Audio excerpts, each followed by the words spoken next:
how do you think this is all going to play out, and what impact is it going to have on the 2020 election? My new favorite political pundit is Doc Brown from Back to the Future. There's a part where I think it's at the end of the first Back to the Future, he picks them up and they've got to go into the future. And they're like, oh, there's not enough road. And he says, roads, where we're going, there are no roads. That's the way I feel about where we're headed. Really? I don't think anybody that tells you they know what's going to happen, give me a break. Really? I'll say this. I think if I could make one bet right now, the only bet I'd be comfortable saying in public is I think somebody not named Warren, Sanders, or Biden will finish in the top 3 in Iowa, and that person will be the sort of, that person could be the candidate X that everybody's been wondering, who would be the alternative to Biden if Biden collapsed? Well, the best likely, and here's what I would say, then I would, if somebody finishes third, not named Warren, Biden, or Sanders, I think that person becomes a big deal. And you don't want to fill in the blank. Well, no, I think on paper you would say there's 2 candidates best positioned to be that person right now. Pete Buttigieg, financially, and I think he plays well in Iowa. He's one of the, people forget, Iowa Democrats are more religious than average Democrats these days. Democrats as a whole are a little more secular, obviously, than the country as a whole. But in Iowa, many Democrats are still weekly churchgoers.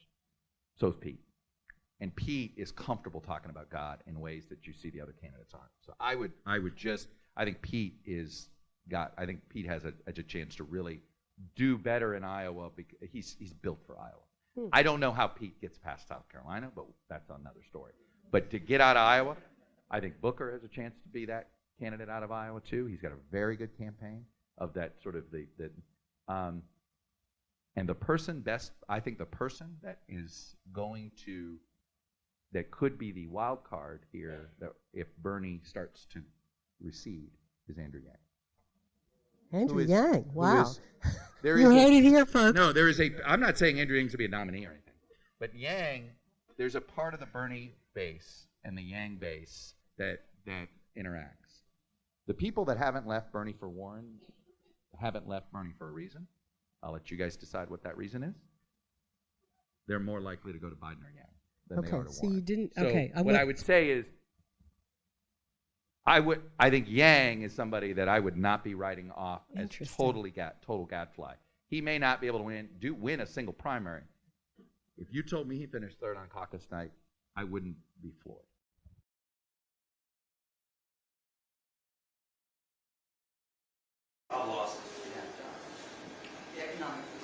Economic divide, so in part rural, urban. What else? Hillary Clinton definitely is on the list.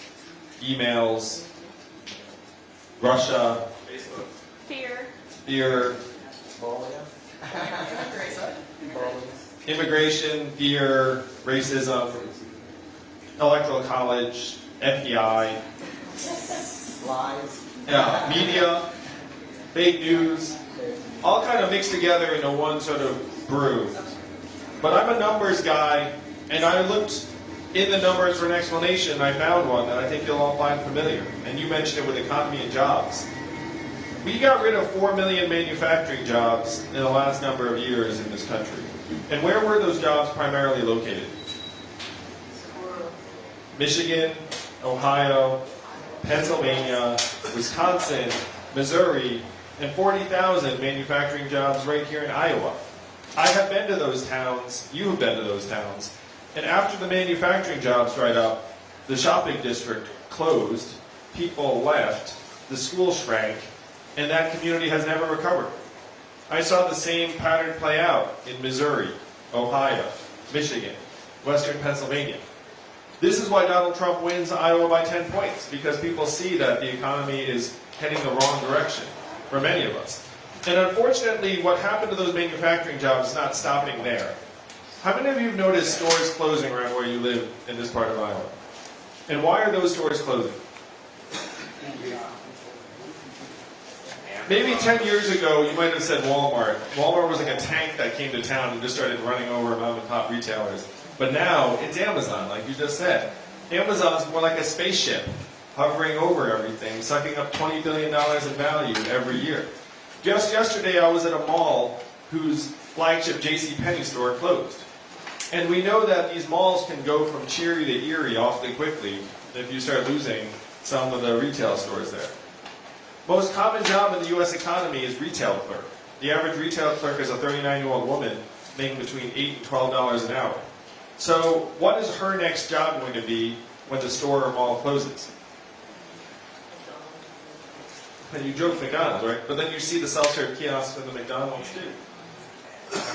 How much did Amazon pay in taxes last year? $0. $0, that's right, Creston. So that is the math. $20 billion out, 30% of stores close, you get 0 back. This is how you get this sensation that value is getting sucked out of your community, because it is. And it's not just the retail stores or the McDonald's. When you all call the customer service line of a big company and you get the bot or software on the other end, you probably do the same thing I do, which is you pound 000, say human, representative, human, until you get someone on the line, right? Raise your hand if that's what you do. Oh yeah, we all do that. That software is miserable. We're all like, a human works for this company somewhere, and I'm now going to find them. But in 2 or 3 short years, the software is going to sound like this.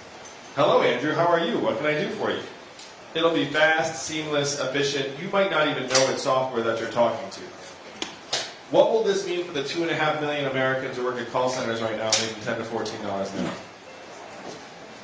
How many of you all know a truck driver here in Iowa? Most common job in 29 states. 3.5 million truckers. My friends in California are working on trucks that can drive themselves. They say they're 98% of the way there. A robot truck just transported 20 tons of butter from California to Pennsylvania 4 weeks ago with no human intervention. Why did they choose butter for this voyage? I have no idea. But if you were to Google robot butter truck, you will see the story pop up. And at the end of the route was a giant stack of pancakes, as far as the eye can see. I'm kidding about the pancakes. But everything else is true. Google robot butter truck. So what will these self-driving trucks mean? You guys can take a seat here. You guys can stand in. We got chairs for you, right? I like to stay You like to stand? That's cool. Keep it up. So what will self-driving trucks mean for the 3.5 million truck drivers in our communities, or the 7 million Americans who work at truck stops, motels, and diners that rely upon the truckers getting out and having a meal each day? How many of you have been to Iowa 80 in Davenport? Yeah, me too. They've got a mean buffet. Now they say that 5,000 people stop at Iowa 80 every day. How many people will stop there if the trucks no longer have joggers in the front? Well, more than 0 but less than 5,000, right? We might stop there, but the business would go down pretty quick. And that would happen not just at Iowa 80, but that would happen at truck stops around the country. We're in the midst of the greatest economic transformation in the history of our nation, what experts are calling the 4th Industrial Revolution. Chances are you've never heard a politician say the words 4th Industrial Revolution until just now. And I'm barely a politician. My wife can vouch for the fact that if she thought I was going to run for president when we were dating, she would have run the other direction. And certainly when I was growing up, the conversations in the Yang household were not, you're going to run for president someday. It was more like, you're terrible, clean your room. So I'm very much an accidental politician. I'm an entrepreneur who spent the last 7 years helping create jobs in the Midwest and the South. And unfortunately, I had this sinking feeling that my work was like pouring water into a bathtub that had a giant hole ripped in the bottom. And that for anything I was pouring in, water was rushing out. That water rushing out helps put Donald Trump in the White House. We're collectively confused by it. We blame immigrants for problems immigrants have next to nothing to do with. If you go to a factory in Michigan or Ohio, you do not find wall-to-wall immigrants doing work. What do you find? Wall-to-wall machines and robot arms doing work. Automation is responsible for the vast majority of this manufacturing job loss, and now it's going to speed up. Because technology is getting faster and smarter. Let's do a real train. Sorry. I thought this train here was just for show. No. So technology is getting faster and smarter in a way that, frankly, we are not. Human beings stay more or less the same. I mean, I've got 2 kids who are 4 and 7. They're getting smarter. But the rest of us are not. You know, we're all pretty lucky just to stay about where we are. But the tech's just getting better and better. So I was unpacking all of this after Trump won. So imagine being an entrepreneur who literally got awards from the White House for creating jobs. I got to bring Evelyn to meet the president, so my in-laws were very excited about me for about a week. You're like, oh, she did all right, check it out. So being that guy, and then realizing that it's not working, and that things are heading the other direction very, very quickly. So I went to Washington, D.C. to talk to our leaders, and I said, what are we going to do to help our people manage this economic transformation, this transition that we're in the midst of? And what do you think the folks in D.C. said to me when I asked, what are we going to do? So someone at, yeah, really. Someone at another event made that Scooby-Doo noise, like, ooh, oh. Yeah, so the answers I got were, number one, we cannot talk about this. Number two, we should study this further. And number three, and this one will be familiar to you all, we must educate and retrain all Americans for the jobs of the future. How many of you have heard something like that from a political figure? And that sounds sort of okay, but I did the math and checked out the studies. Do you all want to guess how effective the government-funded retraining programs were for the manufacturing workers who lost their jobs in the Midwest? You know it's low because I'm anchoring you low right now. But you also know it's low because you know human beings. You know if hundreds of manufacturing workers lose their jobs, they don't all come outside and be like, I'm here for my coding retraining program. I'll be coding in no time. That's not the way human beings are. The success rates were between 0 and 15%. They're a total dud. The truth is almost half of the manufacturing workers who lost their jobs in the Midwest left the workforce and never worked again. Of that group, almost half filed for disability. You then saw surges in suicides and drug overdoses in those communities to the point where America's life expectancy has now declined for the last 3 years in a row. You know the last time America's life expectancy declined 3 years in a row? Great Depression's a great guess. Never is actually a pretty good guess too. But it did happen once before, 100 years ago, the Spanish flu of 1918, a global pandemic that killed millions. You have to go back that far because it's highly unusual for life expectancy to decline in a developed country. Ordinarily it goes up because we're getting richer, stronger, and healthier. But here in the US, it's gone down and then down and then down again. So when I said this to the folks in DC, one of them said something that brought me here to you all here in Creston this morning. He said, Andrew, you're in the wrong town. No one here in DC will do anything about this. Because fundamentally, this is a town of followers, not leaders. And the only way we would do something about it is if you were to create a wave in other parts of the country and bring that wave crashing down on our heads. And I said, challenge accepted. I will be back in 2 years. So you may not know this, Creston, but this is the wave. I stand before you today, fifth in the polls and rising to be the Democratic nominee. We raised $16.5 million last quarter in increments of only $35 each. So my fans are almost as cheap as Bernie's. But there was no corporate PAC money. It's all just grassroots people trying to take our government back to work for us. Because who's it working for right now? Yeah, it's working for the Amazons, the drug companies, yeah, the Jeff Bezoses of the world. This is one reason why Donald Trump is our president today, is that he went around to people and said, hey, DC's not working. And he wasn't wrong. He said he wanted to drain the swamp. I want to do something a little bit different. I want to distribute the swamp. Now what does that mean? Why do we employ hundreds of thousands of workers in the most expensive city in the country? Why wouldn't we move some of those jobs to Michigan, Ohio, Iowa, Pennsylvania? You'd save billions of dollars immediately. And I would argue that those agencies would make better decisions because they live someplace normal among normal people as opposed to in a DC bubble where they just talk to each other. So this is the campaign that can hopefully change what's been going on in DC for way too long. I'm for term limits for members of Congress. And Creston, I can actually get it passed, and here's how. All right, we agree that if you go to DC as a member of Congress, your job should be to do work on the people's behalf and then come home. It should not be to go there and be like, ooh, I like it here. Let me stay for as long as possible. Let me make a career out of this. So I will be your president a year from now. Thank you for that. I will then go to Congress and say, hey, we should have term limits of 12 years. After 12 years, you go home. But here's how you get it passed. you say current lawmakers are exempt. Do you think they'll pass that? Oh, they'll pass that. They'll be like, we do this for the people. Because they'll be exempt. They'll be like super legislators being like, I can stick around. But then eventually they'll lose, they'll get phased out, and we'll have a Congress that actually listens to us and responds to us. That's the beginning of how we start to rewrite the rules of our economy and our government to start working for us again. Now from the ground up, here in Creston, you're getting depleted, and it's particularly bad for the next generation. Raise your hand if you're a parent like me and Evelyn. If you're a parent, you had the sinking feeling that we're leaving our kids a future that is less stable, less secure, less prosperous than the lives that we had led as their parents. The reason we feel that way is because it's true. If you were born in the United States of America in the 1940s, there's a 93% chance you're going to do better than your parents. That's the American dream. That's what brought my family here. That's what we've all aspired to leave for our kids.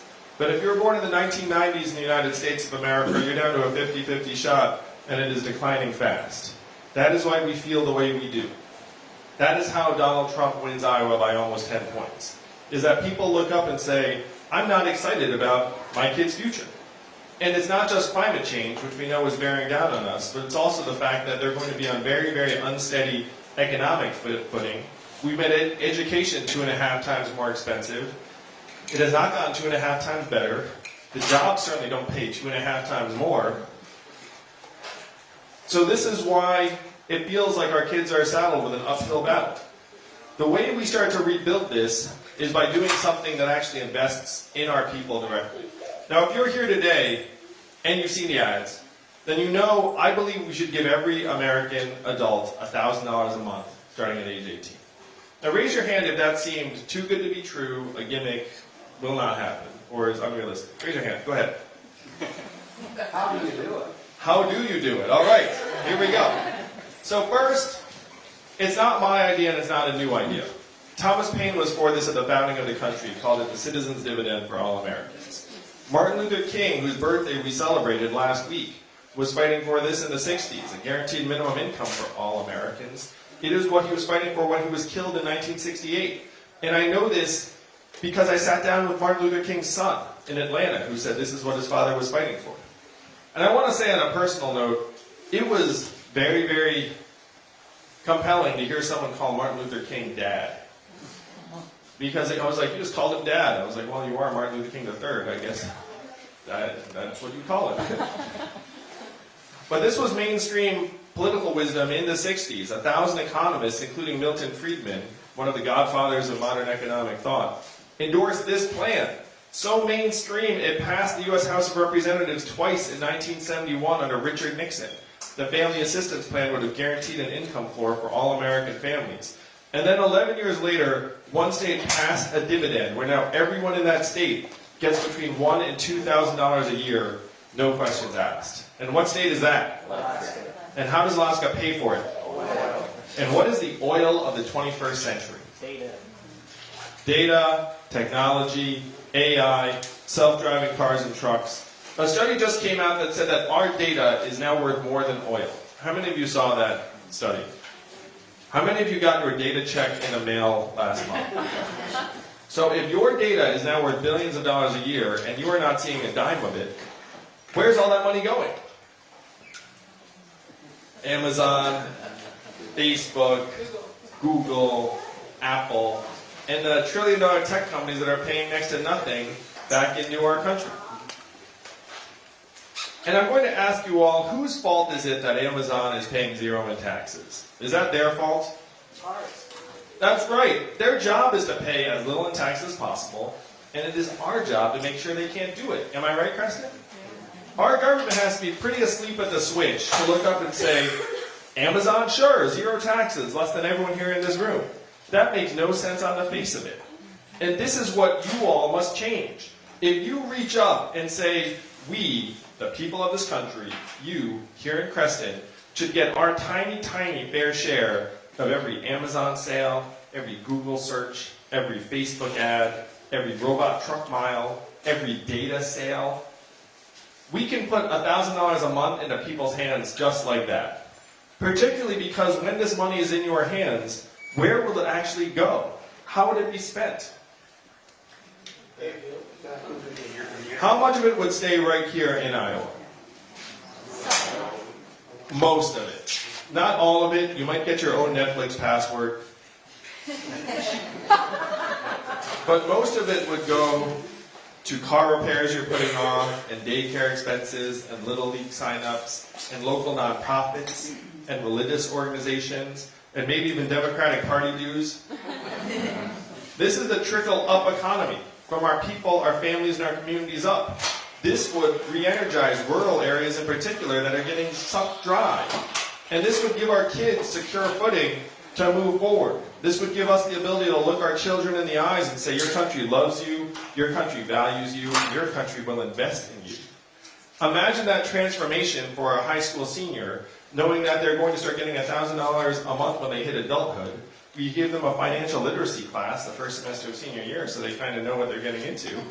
And then the second semester senior year, we send them to another part of the country for a month to live and work as an American exchange program, because they don't learn anything senior spring anyway, and we might as well give them a sense of what's going on someplace else.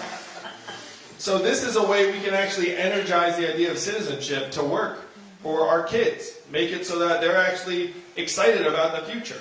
If we don't make a dramatic move like this winner-take-all economy we're in the midst of is going to get more and more extreme. There are very, very limited ways to balance it out.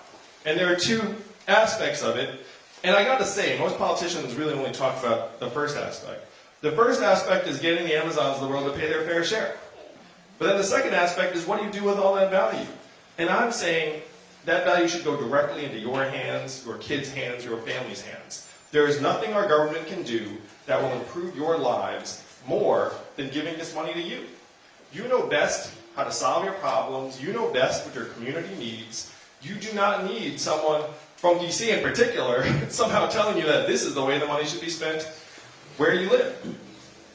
So those are the two big things we have to do to rebalance the economy to work for us. I'm not running for president because I dreamt about being president of the United States. My wife jokes that I'd make a crummy politician because I'm a below-average liar. I'm running for president because I have seen the future that lies ahead for our kids, and it is not something I'm willing to accept. They deserve better.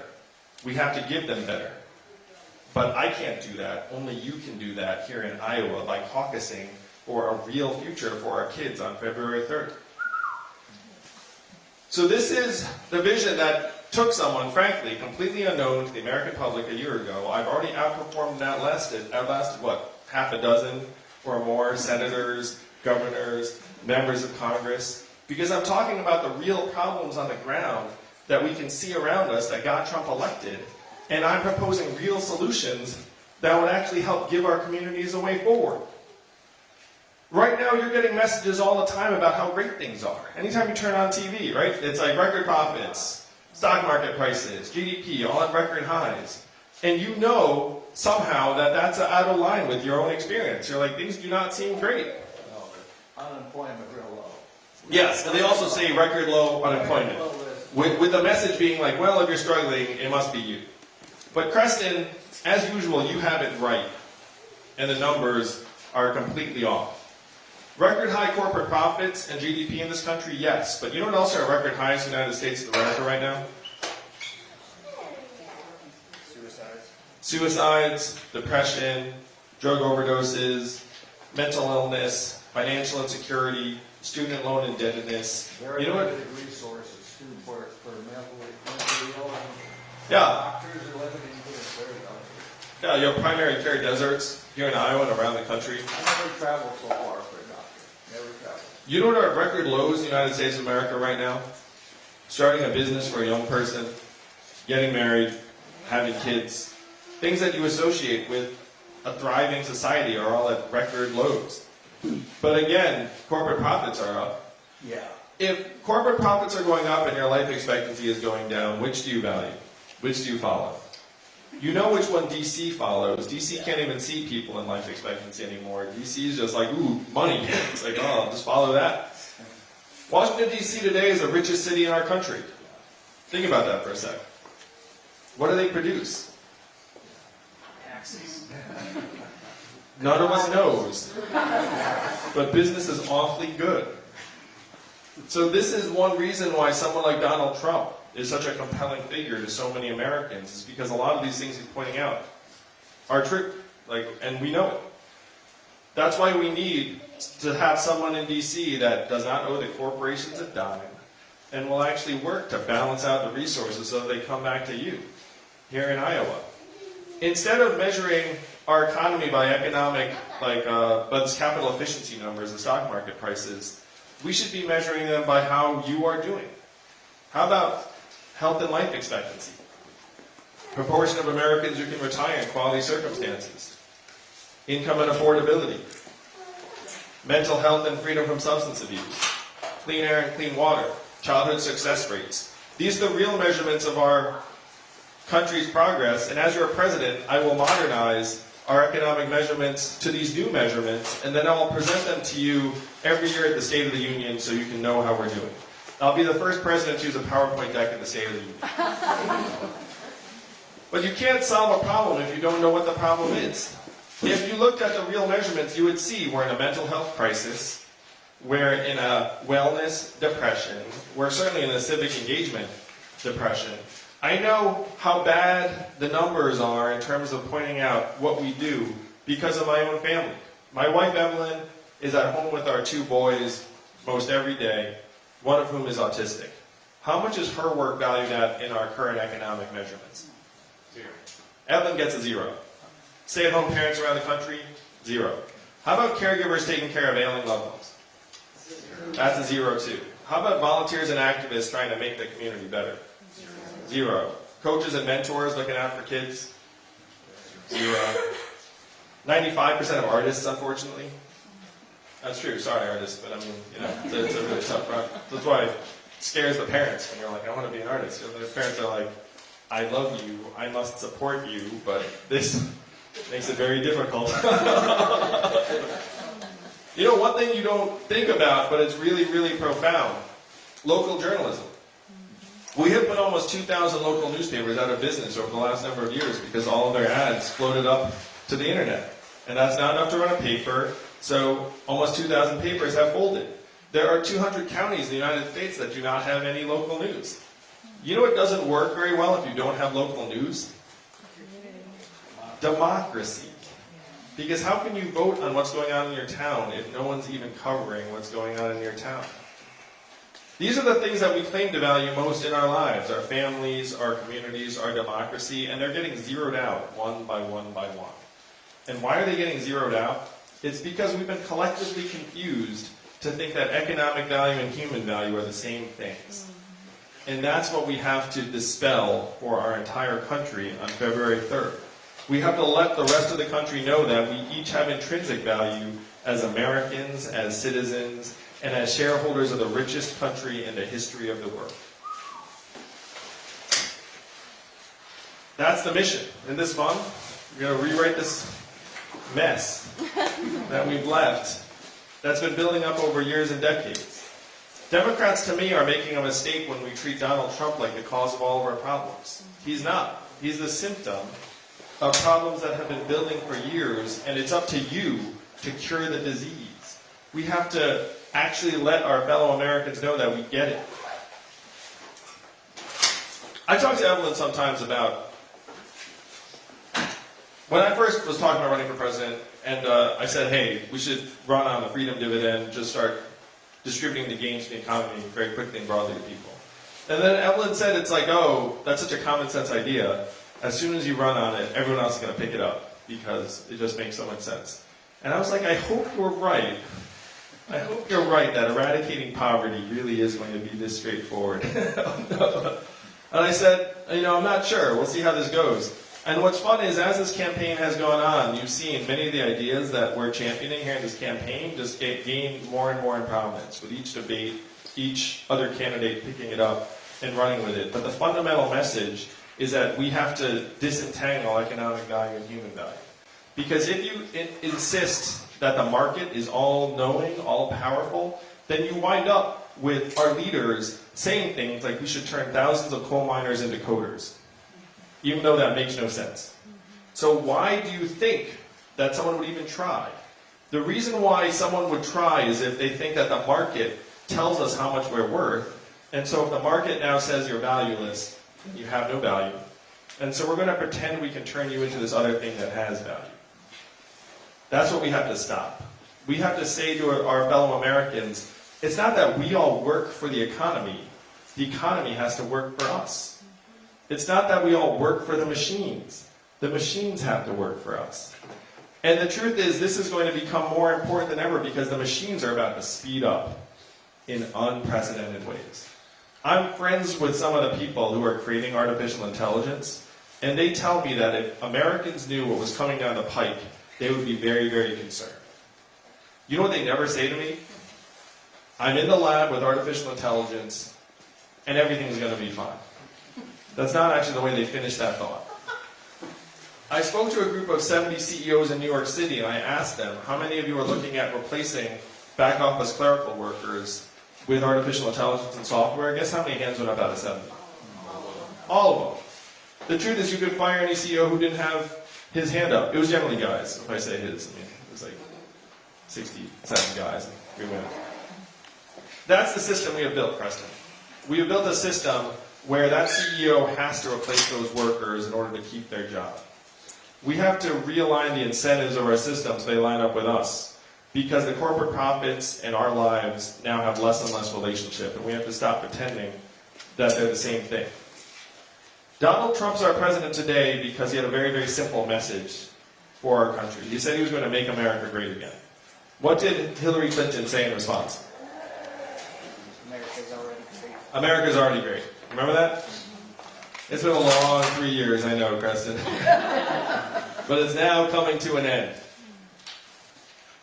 That message, that response of Hillary's did not go over well with many Americans because the problems are real. We have to acknowledge these problems and their depth and severity, but then we need solutions that will actually move our communities and our country forward. What were Donald Trump's solutions? Build a wall, turn the clock backwards, bring the oil jobs back. Creston, you know we have to do the opposite. We have to turn the clock forward. We have to accelerate our economy and society to rise to the real challenges of this time, like climate change. We have to evolve in the way we see ourselves and our work and our value. I am the ideal candidate for this job because the opposite of Donald Trump is an Asian man who likes math. Thank you all very much. You may not know this, you probably heard, but math is an acronym, and what does it stand for? Make America think harder. That's right. That is your job on February 3rd. It's your job to move this country we love so much, not left, not right, but forward. And I know that's just where you'll take us. Thank you all so much. Let's talk for a future we can be proud of and leave to our kids. Thank you. Never have a question. It's such a fun, small group. Oh, look at that. You even have a mic because the room's so enormous. How does this transfer to the ag economy? Because that's what puts money still in these smaller ag communities is the farmers doing well. Small. There are a lot of problems with the farm economy, and people here have been telling me about different aspects of it. So I'm going to give like that big picture view of what happens in an economy where everyone's getting $1,000 a month, where there's just a lot more money flowing, and that includes to people's food choices. So right now, a lot of the agricultural economy is around trying to deliver food as cheaply as possible, and it's very hard to compete on that basis because you also have the mega farms who have all these cost advantages. So if you have money into people's hands, then you'll actually have higher economic rewards for farmers who make food a little bit healthier, a little bit more organically or naturally, and then you actually can elevate the economic returns of a lot of the things that are being produced. When I talk to small farmers here, they say that essentially they've been conditioned to sell a couple of cash crops, primarily corn and soybeans, and then it's harder and harder to eke out a living, particularly because a lot of the small farms are getting crowded out by these mega farms. And then some of the small farms have succession problems because intergenerationally, it's like, you know, like are the kids going to take over the farm? And the kids have seen their parents struggle in various ways. So I want to try and make it much, much better for small farmers in particular, because I think that what's going on in the ag economy is emblematic of what's going on in our entire economy. You have like these megacorps just like running over everybody, And if you're an individual operator, you just can't compete. That's wrong on many, many levels. It's bad for our health, because in my mind, a lot of the food that's getting produced by like the bigger farms is more industrialized. It's having very subtle effects on our kids' well-being. So I want to invest in more regenerative agriculture, let farmers have much more in the way of economic returns, so that if you invest in something other than corn and soybeans, you can actually have a viable future moving forward. What has broken my heart is hearing that farmer suicides are a growing problem. Like, I heard that and I was like, that is so wrong. Because a strong agricultural production base is vital to our country. It's like you can't have people who are working on feeding our country like getting squeezed to that nth degree economically. But what's happening to farmers with that squeeze, it's happening to people in different industries all over the country.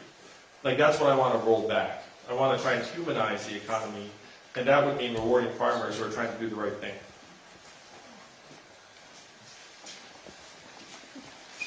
Do you want me to go?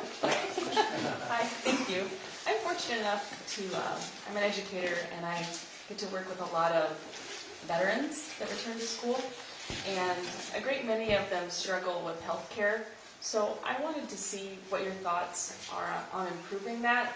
One of my most favorite students has had to wait 4 to 5 months to get into the VA, and that concerns me. Well, congratulations on the work you do. Let's give her a round of applause. There are so many things I want to do for the vets. One of the things I've said is that military service doesn't end when you de-enlist. It ends the day you die, because we owe you such a profound debt. And I've talked to hundreds, thousands of veterans who struggle getting the care they need from the VA for a variety of reasons. And one of the things I said to the vets, and this is like an unfortunate emblem of why we're frustrated with our government. So number one, you want to put more resources into the VA. I'd much rather take care of our veterans than build an extra aircraft carrier, you know what I mean? We're spending $700 billion a year on our military-industrial complex. You need to take more of that and put it toward veterans' health. A couple of small things, but they could be very important. I'm for legalizing marijuana, in part because many veterans find it very, very useful for managing various conditions. I'm for also legalizing for veterans psilocybin mushrooms for the same reasons, where many of them struggle with PTSD, and they say that these are some of the only things that help them.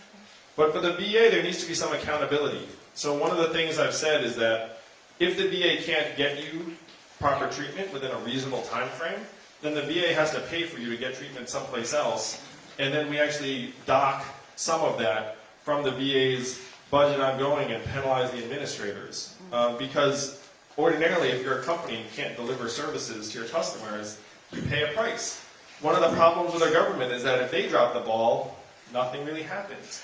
So you have to try and build in incentives for them to actually deliver services more effectively. And then if they can't do it, then the veteran should just be able to get services anywhere, and then we should be paying for it out of the VA's budget.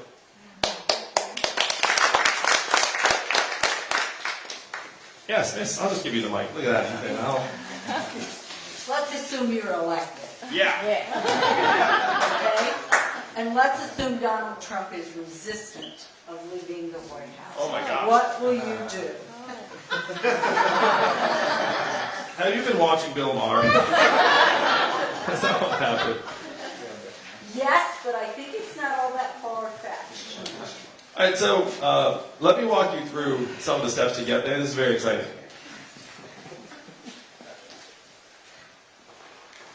So let's say I win Iowa, February 3rd. Can you imagine those headlines be so much fun? You're like, what just happened? Andrew Yang wins Iowa, like global headlines, the rest of it. If we win Iowa, I guarantee you we'll win New Hampshire. Because we have had a lot of energy and support in New Hampshire. The third party of New Hampshire is libertarians. And libertarians love a lot of what I'm talking about here. So if you deliver Iowa, February 3rd, there's a very, very good chance I will be your next president. And some of the odds makers have already figured out that I'm the best opponent versus Donald Trump in the general election. One survey said that 18% of college Republicans would choose me over the president.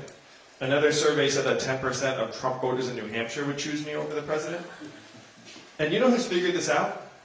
The president. I am the only candidate in the field he has not tweeted about. And he hasn't done it in part because he knows I'm better at the internet than he is, but also a lot of his fans quite like me. And what are his most potent attacks? You're a corrupt DC politician. None of that stuff works on me. And we know he's worried because one of his senior advisors was quoted in a private event saying, if there's someone we're worried about, it's Yang. People who lay odds on the internet about head-to-head matchups between different candidates and Trump, I'm a heavy favorite. I'm like 3-2 to beat him. The next best candidate is even odds. So if I'm the nominee, we win. Really the biggest hurdle we need to cross is just winning Iowa. We win Iowa, I'll become the nominee, and then I'll beat Donald Trump. So then I'll be your president-elect, and then Donald Trump goes and says, oh, election's rigged, blah, blah, blah, blah, blah, and the rest of it. When push comes to shove, it's not really the president's choice as to whether to step down. And this is something I genuinely do not think will be necessary in the United States of America, because I think even if Donald Trump was to rail against and say it's rigged, it's rigged, it's rigged, I think he would actually play that victim card not as like someone still trying to occupy the White House, but he'd be like the former president who then talks about the conspiracy theory and then threatens to run again. This is my personal take on it. But at the end of the day, it's not the president's choice to stay in the White House. It's whether or not he can literally rally all of the generals and military officers to actually back him up. And I don't believe that's going to happen at all. There are many, many people in the military who are not exactly excited about the president's leadership. And that if he loses a free and fair election, which he will, the generals are not going to like circle around the White House. The generals are going to be like, and it's time for the new commander-in-chief. So that's what I genuinely think will happen. After I'm your president, I believe I'll be able to pull the country together in a way that other candidates cannot as naturally, because this set of ideas I'm running on is traditionally bipartisan. The state that passed this dividend, Alaska, that's a deep red conservative state. It was passed by a Republican government. So I want you to play this out. I'm your president a year from now. Democrats are pumped because we beat Donald Trump. I say, hey, you know what we should do? Put money into people's hands. It's going to make children and families stronger, healthier, mentally healthier, give us all a new way forward. And then the Republicans in Congress will look up and say, wait a minute, am I against the dividend? This helps rural areas. This helps red states on the interior. Conservatives tend to hate bureaucracies making everyone's decisions for them. Conservatives do not tend to hate economic freedom in the hands of citizens. And I don't need 80% of Republicans to get on board. I just need 15 to 20%. Then you pass this dividend, and America has this very unfamiliar feeling of liking something the government did. Where you're actually like, I quite like this. This money makes my life better. And then we can work on other things that we've traditionally agreed on, like infrastructure. Traditionally, Republicans have been very pro-infrastructure. I can't believe that Donald Trump didn't even deliver on this, because I thought he would just have put his name on the bridges and roads, you know what I mean? Be like, I'm going to build all sorts of stuff, Trump everything, Trump everything. I was willing to accept it, because we need the infrastructure so badly. But I can pull the country together after I'm president, because Republicans regard me as very objective, solutions-oriented, data-driven. I just did a Fox News interview this morning with Chris Wallace. Like, a lot of the Republicans see me as someone very, very reasonable they can work with. Time for one more question. This will be the last question. Yeah, I think. When you're president, what will your immigration policy be? Well, thank you for the question. First, I want to give you some background on me and my family. My parents met as immigrants to Taiwan in graduate school in California at UC Berkeley. My dad got his PhD in physics, and so as a kid I thought that everyone's dad had a PhD. So I went around saying, what's your PhD in? What's your dad's PhD in? And then one day one kid was like, this is what his PhD is in, and then I was like, oh no. So that was one immigrant experience. Well, my father got his PhD in physics and generated 69 U.S. patents for GE and IBM over his career, which it was a pretty big win for the United States, and it was a pretty big win for me and my family because I got to grow up here and live the American dream. So I think that there's a very powerful immigrant story that we need to say to folks that, look, immigrants make this country stronger, more dynamic. My father grew up on a peanut farm in Asia with no floor, and now his son is president. I think that's a very, very powerful story for the country and for the rest of the world. Now, in terms of immigration policy, there are a few different approaches you can have for the 12 million plus people who are here and undocumented. Number one, you can pretend you can deport 12 million people, even though that would collapse regional economies, separate families, like do all sorts of inhumane things. Like, it's a non-starter. Number two is our current status quo, which is everyone's in a gray area, no one knows who's who, and then we have problems when they get in a car accident, show up in the emergency room, there are all these problems that are associated with it. Number three, the reasonable approach that even Republicans like Marco Rubio championed at various points in time before they lost their political courage on it, is to have a path to citizenship where people who are here, that's long-term, if you do the right things, pay taxes, don't have any criminal records, then there's a light at the end of the tunnel for you, and then try and bring people into the shadows and, frankly, into the formal economy where we generate more taxable revenue. We need to enforce our southern border in particular. We have immigration policies on the books that we need to actually enforce in a humane way. I certainly would end the child separation policies. As a parent, it's unfathomable to me that anyone would think, hey, family, let's separate them. Who the heck would make that policy? Did that person never have either parents or children? The whole thing doesn't make any sense. So you can end the abuses immediately, but we do need to enforce the southern border more effectively. And it's been a source of frustration to me and to many Americans that we haven't been up to the challenge.